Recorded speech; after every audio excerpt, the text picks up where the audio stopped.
राजनीतिक पहलू पर जाते समय मैं राहुल गांधी की वर्तमान भारत की राजनीति में जो दशा है उसको लेकर मैं एक शेर याद करना चाहता हूं। लगा के देख ले जो भी हिसाब आता हो, लगा के देख ले जो भी हिसाब आता हो, घटा के मुझको वो गिनती में रह नहीं सकता। आज भारत की राजनीति में राहुल गांधी की जो जगह है उन्हें घटाकर आज की राजनीति में नरेंद्र मोदी स्वयं भी नहीं रह पाएंगे। राहुल गांधी की जो हैसियत है भारत की राजनीति में, उसे घटाकर कोई गणित, कोई गिनती पूरी नहीं हो सकती। इसी कारण से, राहुल गांधी की इसी हैसियत के कारण वर्तमान जो सत्ता है, सत्ता के शिखर पर बैठे लोग हैं, वे चिंतित और परेशान हैं। भारत जोड़ो यात्रा की सफलता, उसके बाद हिमाचल और कर्नाटक की चुनावी जीत और इंग्लैंड अमेरिका में राहुल गांधी का दौरा, इस सब ने भारतीय जनता पार्टी की रातों की नींद हराम कर दी है। इसलिए उसे ऐसा लग रहा है कि नवंबर में 5 राज्यों के चुनाव और फिर आने वाले साल की मई महीने की तारीखों में जब लोकसभा का चुनाव होगा, तब राहुल गांधी कहीं एक विकल्प के रूप में न खड़े हो जाएं, एक चुनौती न बन जाए। इसलिए उन्हें समय रहते बीच रास्ते में रोकने के लिए इस तरह के प्रयास चल रहे हैं।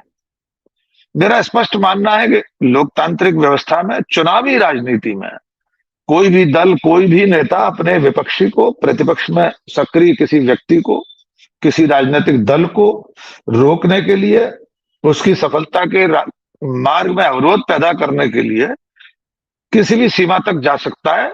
वो सीमा जो लोकतांत्रिक परंपराओं में मान्य हो।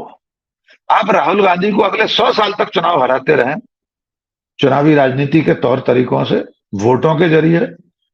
आप भारतीय राष्ट्रीय कांग्रेस को कभी सत्ता में न आने दें, इस पर हमें और आपको कोई आपत्ति नहीं है। लेकिन जब आप कानूनी नुक्तों से, कानूनी दांव पेच से, मुकदमेबाजी से एक राजनेता की राह को रोकने की कोशिश करते हैं, तो साफ लगता है कि आपके पास असली मुद्दों पर बात करने की ताकत नहीं बची है। उस नेता के सवालों का जवाब देने का आपके पास सामर्थ्य नहीं है। उसे संसदीय लोकतंत्र के पूरे तौर तरीकों में से, पूरी प्रक्रिया में से आप बाहर करके निर्द्वंद रूप से अपनी राजनीति चलाना चाहते हैं।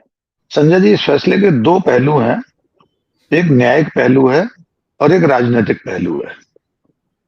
पहले न्यायिक पहलू पर बहुत संक्षेप में बात कर लें, हम सीधे कोई ऐसी आलोचना परिधि में आए। लेकिन 2 बातें स्मरण रखना होगी कि आज जिन जज साहब ने फैसला सुनाया है, वे अमित शाह के फर्जी एनकाउंटर वाले मामले के वकील थे।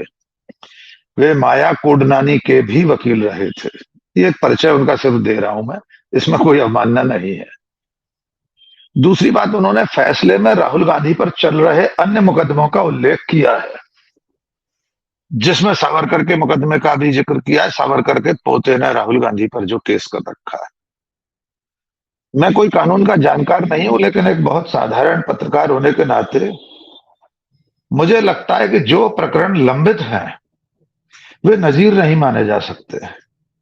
राहुल गांधी के खिलाफ जितने मुकदमे और दर्ज हैं, उसमें राहुल गांधी दोष सिद्ध नहीं पाए गए हैं।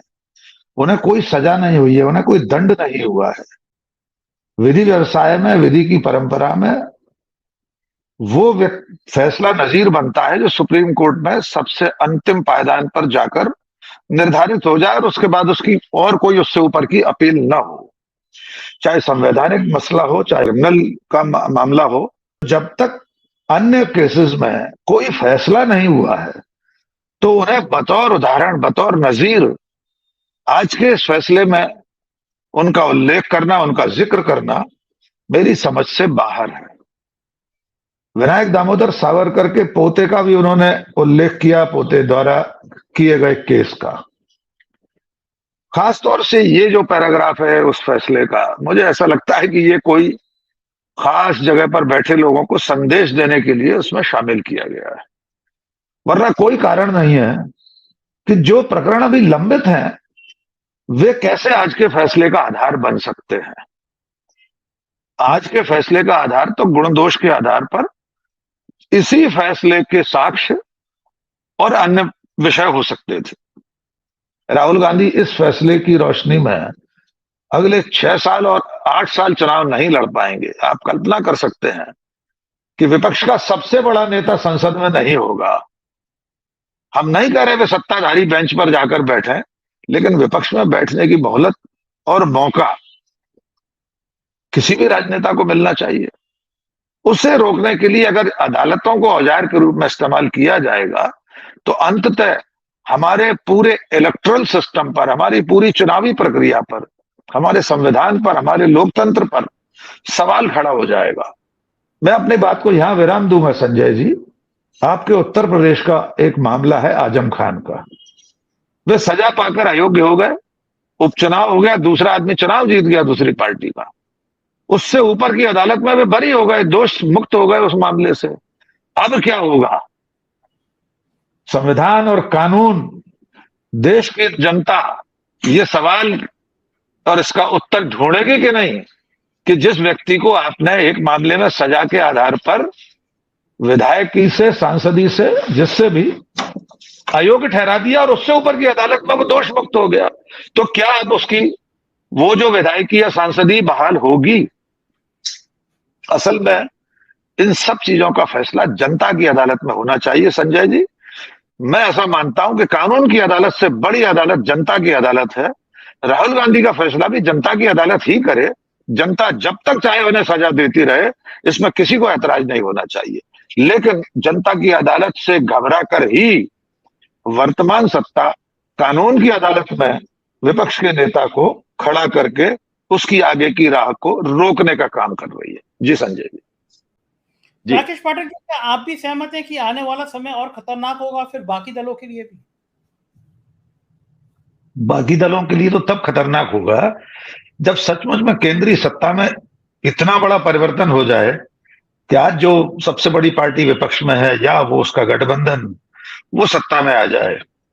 मैं प्रोफेसर अखिल स्वामी सर की बात से सहमत हूं कि तब अगर सचमुच में, उसको मैं सैनिटाइजेशन शब्द देना चाहता हूं, कि समाज के भीतर तक, हर संस्था में, हमारी जो संवैधानिक संस्थाएं हैं उन तक, अदालतों तक, जिस तरह से उसका विषाक्तीकरण हुआ है, उसके शुद्धिकरण के लिए उस तरह से अभियान चलाना पड़ेगा जैसे हिटलर के पतन के बाद जर्मनी में चला था। इससे ज्यादा दुखद कुछ नहीं होगा कि जो समाज, जो राष्ट्र लोकतंत्र की जननी कहलाता है, वहां एक सत्ता परिवर्तन के बाद ऐसा अभियान चलाना पड़े कि जेलों में जगह नहीं बचे। लेकिन इसके लिए विवश वे ही लोग कर रहे हैं जो आज सत्ता में हैं। वे सारी लोकतांत्रिक मर्यादाओं, परंपराओं, नियमों, कायदे कानूनों को बलाए ताक रखकर लोकतंत्र को, कायदे कानून को अपनी जर खरीद गुलाम इकाई के रूप में हाँक रहे हैं कि जैसे उनका कोई पालतू जानवर है लोकतंत्र और देश के सारे कायदे कानून। और वो इतना पक्षपातपूर्ण तरीके से हो रहा है कि वो सीधी सीधी साफ खुली आंखों से कोई भी देख सकता है कि जितनी जांच एजेंसियां हैं वे किन पर चल रही हैं, किन पर कार्रवाई करने जाती है, गैर भाजपा शासित राज्यों, गैर भाजपा शासित नेताओं पर। जितनी भी ऐसी एजेंसियां, सीबीआई, ईडी, आईटी, एनआईए, यानी इतना निर्लज्ज प्रयोग, उपयोग, सदुपयोग संवैधानिक संस्थाओं का इससे पहले कभी नहीं देखा गया। दूसरी पार्टी के समय भी होता था, लेकिन वो आटे में नमक के बराबर। अब तो पूरा ही पूरा नमक बना दिया गया है। ये आने वाले दिनों के लिए बहुत खतरनाक है। मैं अंत यहां से करना चाहता हूं अपनी बात का कि अभी चरम नहीं आया है संजय जी। जो परिकल्पना डॉक्टर सुनीलम जी, अखिल स्वामी जी कर रहे हैं, उसके लिए अभी चरम आना बाकी है।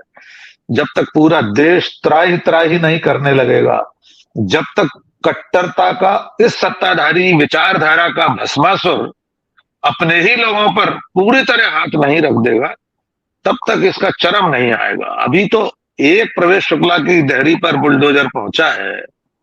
अभी तो हर शुक्ला, पाठक, शर्मा, मिश्रा, सबके दरवाजे पर पहुंचना है।